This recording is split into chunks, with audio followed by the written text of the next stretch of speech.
For 8 months, a 16-year-old girl named Amara Johnson gave up her weekends, her savings, and half her sleep to build a homeless man a tiny home with her own 2 hands.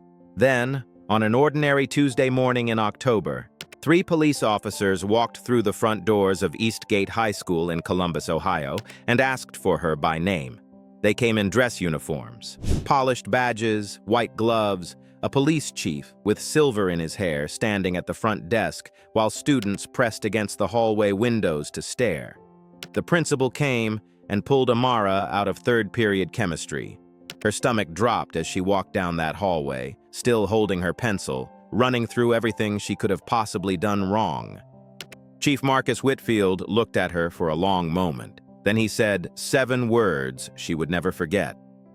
"We need to talk about Walter Hayes." To understand what happened in that school lobby, you have to go back 8 months to a cold morning in February and a bench behind a community garden on Livingston Avenue. Amara took the same route to school every day, down her street, past the corner store, along the chain-link fence of the community garden, dead in winter, the raised beds covered in frost. That's where the old man slept. On a bench under a plywood overhang someone had nailed up years ago, wrapped in a sleeping bag that had lost its color, an old portable radio on the ground beside him. His name was Walter Hayes. He was 71 years old, and most of the neighborhood had learned to look straight through him. Amara had walked past him for 2 years without stopping. That's the part she'd admit later, the part that made the story honest. She wasn't better than anyone else. She was 16, a black girl from the east side with headphones in, late for first period, carrying her own problems. Her mom worked nights at the hospital laundry. Her dad wasn't in the picture. Money in that house was math you did carefully every single week. But one morning in February, the temperature hit 9 degrees, and Amara saw the old man's cardboard soaked through with melted snow. His radio was playing quietly, a scratchy voice reading out what sounded like police dispatch codes. He was awake, sitting upright with his hands tucked under his arms, watching the empty garden like he was on duty. She stopped. She didn't plan to. She pulled the thermos of hot chocolate out of her backpack, the one her mom filled for her every morning, and held it out. "Sir, you want this?" "It's hot." Walter looked at the thermos, then at her face. His eyes were sharp. Sharper than she expected. Then he shook his head. "You keep that, young lady. Cold morning for you, too." "I've got a coat," Amara said. "You've got wet cardboard. Take the thermos." He laughed. A short surprise sound, like the laugh had been in storage for years. Then he took it, cupping it in both hands, and thanked her the way you thank an equal, not a rescuer. She'd remember that. In 8 months, he never once let her feel like she was doing charity. She got the thermos back the next morning, washed cleaner than she'd ever washed it herself, and that was the beginning. Through February and March, the bench became part of her route in a new way. A sandwich some days, soup in a jar when her mom made a big pot, 5 minutes of conversation before school, 10 on the way home. Walter asked about her classes. She told him she liked woodshop best, that her teacher, Mr. Delgado, said she had good hands, that she'd built a bookshelf that didn't wobble even a little. And Walter told her stories. Strange stories. "I directed traffic through the worst blizzard this city ever saw," he'd say, staring past her at the frozen garden. 78. "Nothing moved in Columbus for 3 days, except me and my whistle." Or he'd tap the old radio and say, 26 years I listened to one of these. You learn to hear trouble before it happens. Trouble has a sound. Amara figured he was confused. Maybe sick, maybe just old and lonely, building himself a past that felt bigger than a bench behind a garden. She never corrected him. She just listened, because it didn't matter to her if the stories were true. He was still a person. Other people weren't so patient. One afternoon in April, Amara came around the corner and found 2 men from the Block Association standing over Walter, telling him he was dragging down the neighborhood, telling him to move along. She opened her mouth to say something. Walter spoke first. "Gentlemen," he said, calm and level, "this bench sits on Parks Department land." You want it cleared, you call the city, and the city will send somebody out to explain what you can't make me do. The way he said it stopped both men mid-sentence. Precise, unhurried. Like a man reciting something he'd said 100 times in a uniform. They muttered something about calling somebody and left, and they never came back. Walter caught Amara staring. 26 years of practice, he said, and tapped the radio. She laughed it off. But that night, lying in bed, she wondered for the first time. Practice at what? And then she started doing a different kind of math. Walter had survived that winter, barely. He would not survive another one on that bench. The shelters downtown were full, and Walter wouldn't go anyway. Too loud, he said. Can't watch every door. Somewhere around 2 in the morning, staring at the ceiling, she thought about the bookshelf that didn't wobble. She thought about the videos she'd watched of tiny homes, little cabins people built out of pallets and salvaged lumber. She thought, I could build that. I could actually build that. The next day, she stayed after school and laid it out for Mr. Delgado in the wood shop. A tiny home. 1 room, insulated, a real door with a real lock, a sleeping platform, a shelf for a radio. For a man named Walter who slept behind the community garden. Mr. Delgado was quiet for a long time. Then he said, "You know this is going to be hard, right? Money, materials, land to put it on, city rules. Most adults wouldn't take this on." "I'm not asking if it's hard," Amara said. "I'm asking if you'll let me use the shop." He let her use the shop. She started with $84. That was her entire savings, birthday money and change from babysitting, in an envelope under her mattress. It bought a box of screws, a hammer of her own, and a tarp. Everything else she had to hunt for. She learned that grocery stores throw away shipping pallets, and that if you ask the manager politely and mention it's for a school project, they'll let you take them. She dragged pallets 14 blocks on a borrowed hand truck. She learned that construction sites have dumpsters full of cut-off lumber, and that a foreman named Big Ray on the site over on Main Street started setting aside the good pieces for her, once he heard what she was doing. She learned that a roofing company will donate a half pallet of shingles if a 16-year-old girl stands in their office and refuses to leave without an answer. Pastor Reynolds at Mount Olive Baptist gave her the answer to the biggest problem: land. A back corner of the church parking lot, unused, behind the fence. You build it, he said, and it can sit right there. That's what church ground is for. Every Saturday and Sunday from May through the summer, Amara was in that lot. Measuring, cutting, framing. Mr. Delgado came most weekends to check her work and teach her what YouTube couldn't. Her mom came on her days off and held boards steady and didn't say much, but Amara caught her smiling. And Walter. Walter didn't know. Amara had decided early that she wouldn't tell him until it was real. She'd seen what hope did to people when it fell through. So she kept bringing sandwiches to the bench, kept listening to the stories, and kept her secret. But the summer wasn't kind. In July, somebody climbed the church fence at night and kicked in 2 of the framed walls. Just to do it. Just to break something a kid had built. Amara stood in the lot the next morning, looking at the splintered studs, and for the first time, she cried. Pastor Reynolds found her there. He didn't give her a speech, he just picked up a hammer and said, "Well, guess we're framing walls today." In August, an inspector from the city showed up because someone had complained, and for 2 terrifying weeks, it looked like the whole project might be shut down over zoning. It was Mr. Delgado who found the answer, a provision for accessory structures on religious property, and it was Pastor Reynolds who sat in a city office until somebody signed the paper. By September, the tiny home stood finished in the corner of the Mount Olive lot. 96 square feet, insulated walls, a shingled roof, a window facing east because Walter liked watching the sun come up, a sleeping platform with a real mattress the congregation had chipped in for, a shelf at exactly radio height, and a solid door with a deadbolt and a single brass key. If this story is doing something to you, take 1 second and hit subscribe, because we tell stories like this every single week, stories the news skips. The morning Amara brought Walter to the church lot, she made him keep his eyes closed the whole walk. When he opened them and saw the little house with the ribbon her mom had tied on the door handle, Walter Hayes stood absolutely still for a long time. Then this 71-year-old man, who had survived 12 winters outside, put his face in his hands and wept. Amara pressed the brass key into his palm. He turned it over and over, like he didn't quite trust it to be real.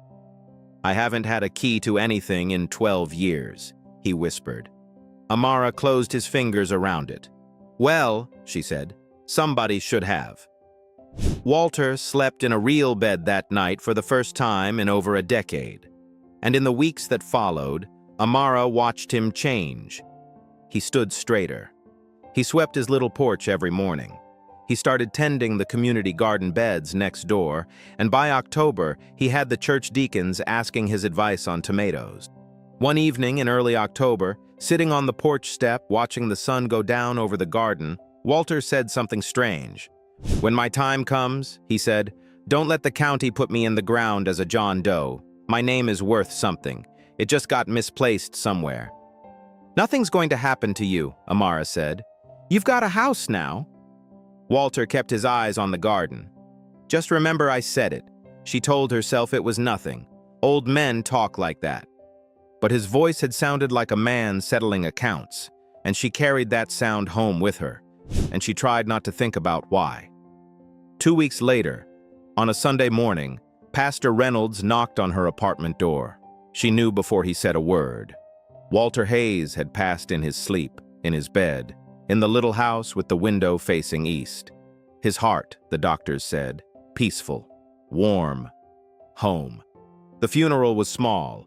Amara, her mom, Mr. Delgado, Pastor Reynolds, a few people from the congregation. No family came, because nobody could find any family. The county was going to handle the burial, which is a polite way of saying an unmarked grave. Exactly the thing he'd asked her not to allow, and Amara had no idea how to stop it. The Tuesday after the funeral, she and Pastor Reynolds went to clean out the tiny home, because somebody had to, and it wasn't going to be a stranger. They folded the blankets. They took the radio down off its shelf. And when Amara reached under the sleeping platform to sweep it out, her hand hit metal. A lockbox, dented, army green, pushed all the way back against the wall. Inside was a folded American flag patch, worn soft. A photograph of a young black man in a Columbus Division of Police uniform, standing next to a squad car, grinning, maybe 25 years old. A tarnished detective's shield, number 417. A medal in a cracked case, with the words "For Valor" engraved on the back. And a letter addressed in careful handwriting to whoever finds this box. The letter told the truth Amara had never believed. Walter Hayes had served the Columbus Division of Police for 26 years, patrol, then homicide. In 1994, he ran into a burning warehouse on the south side and carried out a rookie officer who had gone down in the smoke, and he went back in twice more for 2 trapped workers. The medal was for that night. The letter said his wife Diane had passed in 2009, that the grief had taken him somewhere dark, that the pension checks had stopped after a paperwork error he was too broken to fight, and that somewhere in there, Detective Walter Hayes had simply let go of the world and let the world let go of him. The last lines were the only request in the whole letter. "Bury me under my own name. Tell the division that badge 417 went out clean." That was it. He hadn't asked for honors. He hadn't asked for money. He hadn't even mentioned Amara. He just wanted his name back. Amara sat on the floor of that tiny home with the letter in her lap and cried until Pastor Reynolds read it and cried too. The next day, she didn't know what else to do, so she photocopied everything, the letter, the photo, the shield, the medal, and mailed the copies to the only address that made sense. The Columbus Division of Police. Attention of the chief. She told herself nothing would come of it. A dead homeless man, a paperwork error, a teenager's envelope. Files like that get lost. That's the whole reason Walter ended up on that bench. 2 weeks passed. And then came that Tuesday morning in October, third period chemistry, and the principal at the classroom door, which brings us back to the school lobby. Chief Marcus Whitfield, silver-haired, standing with two honor guard officers saying, "We need to talk about Walter Hayes." Amara's voice shook. Did I do something wrong? And Chief Whitfield did something nobody in that lobby expected. He took off his hat. "Miss Johnson," he said, "in 1994, I was a rookie officer, 3 months on the job, and I went down in a warehouse fire on the south side. The man who carried me out of that building was Detective Walter Hayes."